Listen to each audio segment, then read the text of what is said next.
Hello friends, welcome to another practice question of arithmetic progressions. This is the 146th question in the series.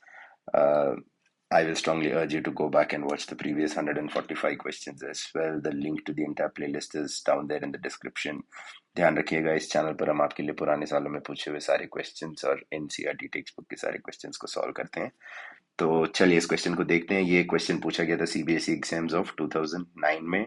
बहुत ही easy question है, एक छोटा सा concept use होता है इस क्वेश्चन में, और अगर वो क्वेश्चन आपके पकड़ में आ गया तो क्वेश्चन बहुत ही इजी है। तो क्वेश्चन कह रहा है कि the sum of the first n terms of an AP is given by S N is equal to 3n square minus 4n। सो s of n is given by 3n square minus 4n and we have to find the nth term. हमको nth term निकालना है। अब एक चीज के लिए ध्यान रखिएगा कि एक एपी में जो एस ऑफ एन का फॉर्मूला है, ये एस ऑफ एन का फॉर्मूला होता है हमेशा फर्स्ट एन टर्म्स के लिए, फर्स्ट एन टर्म्स के लिए। ठीक है, इसे स्मॉल एन लिख देता हूं ताकि कंफ्यूजन ना हो। अब अगर एस ऑफ एन मुझे फर्स्ट एन टर्म्स दे रहा है तो S of N minus one मुझे first N minus one terms का सम देगा। ये भी मुझे सम दे रहा है। अब अगर मैं फर्स्ट एन टर्म्स के सम में से एन माइनस वन टर्म्स का सम सबट्रैक्ट कर दूं तो मुझे मिल जाता है nth टर्म। इसे हमेशा ध्यान रखिएगा। ठीक है, एक एग्जांपल से भी समझाता हूं। अगर अगर समझ लीजिए कोई एक एपी है, उसमें है 2 4 6 8, ये सीक्वेंस है।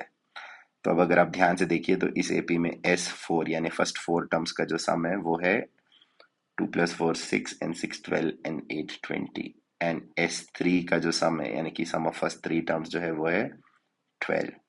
अब अगर मैं S4 माइनस S3 करता हूं तो मुझे फोर्थ टर्म मिल जाता है जो कि होता है 8 के बराबर। 12 20 माइनस 12 इज 8। तो हमें कुछ भी नहीं करना है, बस इसी बस हमें इसी चीज को सॉल्व करना है।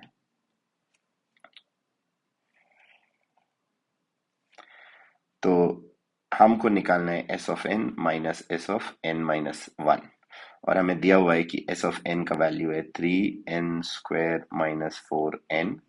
इसमें से हमें सब्ट्रैक्ट करना है 3 times of n minus one का whole square minus 4 times of n minus one. ये थोड़ा इरिटेटिंग सा कैलकुलेशन है पर कुछ भी बहुत ज्यादा मुश्किल नहीं है। अब देखिए इसे 3n स्क्वायर माइनस 4n माइनस 3 times of n square minus 2n plus 1 minus 4n plus 4। अब देखिए 3n square minus 4n as it is रहेगा, minus 3n square minus 6n plus 3 minus 4n plus 4।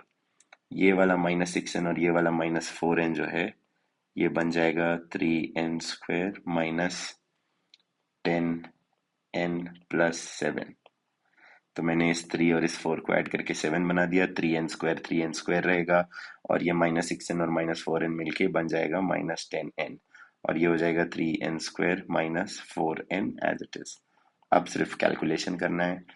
जब मैं ब्रैकेट खोलूंगा तो ये हो जाएगा 3n square minus 4n minus 3n square plus 10n minus 7, और 3n स्क्वायर से 3n स्क्वायर कट जाएगा। माइनस 4n प्लस 10n मुझे 6n देगा, 6n माइनस 7। तो हमारा जो tn या an कहते हैं, tn equal to an equal to 6n minus 7, ये हमारे एपी का nth टर्म होगा। अगर इसी क्वेश्चन में कोई आपको ये कह दे कि ये पूरा एपी बता दो तो एपी बताना भी बहुत आसान है, क्योंकि a1 होगा हमारा 6n माइनस 1 यानी कि 6 माइनस 7 माइनस 1।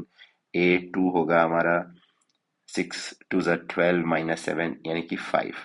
तो a1 और a2 मिल गया, तो यहाँ से हम d निकाल सकते हैं जो कि है +6, और आप यहाँ से पूरा एपी बना सकते हैं, पूरा एपी बना सकते हैं। तो हमारा एपी होगा -1, a2 है हमारा +5। अब यहाँ से और +6 कर देंगे तो हो जाएगा +11 प्लस 17 एंड सो ऑन। तो अगर एक ही स्टेप में आंसर बताना है तो टी एन का फॉर्मूला ये है, और अगर पूरा एपी निकालना है तो एपी का फॉर्मूला ये है। I hope you found the solution useful. Please do like, share, comment, and subscribe. In case you want me to solve any other questions for you, do put down your queries in the comments below. Till then, keep working hard, keep practicing hard. Cheers and God bless.